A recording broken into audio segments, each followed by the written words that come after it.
পরম প্রেমময় শ্রী শ্রী ঠাকুরের চরণে জানাই আমার কোটি কোটি প্রণাম। জয়গুরু সকলকে। আজকের বিষয় হলো ধ্যানের রীতি।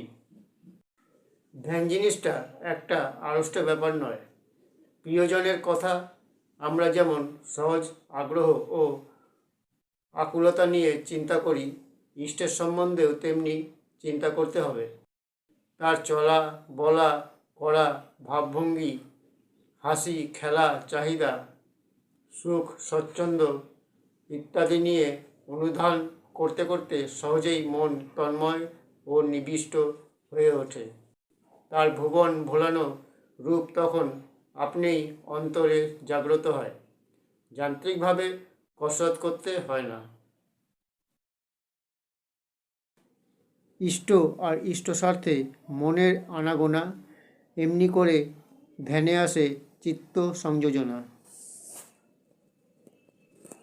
প্রাণে একটা ব্যাকুলতা চাই, কেমন করে আমাদের জীবনটাকে ইষ্টের সেবায় লাগাবো। সেই ব্যাকুলতা নিয়ে চিন্তা করতে হয়। ইষ্ট স্বার্থ প্রতিষ্ঠার জন্য আমি বাস্তবে কেমনভাবে কি করব। এই ধান্দাই ধ্যানকে স্বাভাবিক ও সহজ করে তোলে। সেই জন্য ইষ্টর ইচ্ছা পূরণের চিন্তা ও দায়িত্ব মাথায় নিয়ে চলতে হয়। তাতে ধ্যান লেগেই থাকে।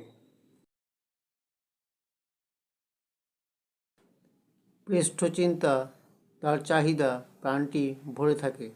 পূরণ প্রয়াস আবেগ নিয়ে যজন বলে তাকে।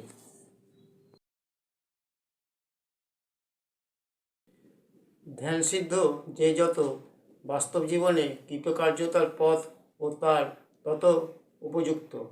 ধ্যান করতে করতে চিন্তা মনন ও পরিকল্পনা করার শক্তি এতখানি বৃদ্ধি পায় যে তাকে যে কোনো কাজ প্রয়োগ করে অভূতপূর্ব সাফল্য লাভ করা যায়। সূক্ষ্ম সার্থক বিভেদ বিচার, সফল অনুভব, ক্ষিপ্র চিন্তা স্মৃতিকর্ম ধ্যানেরই বিভব।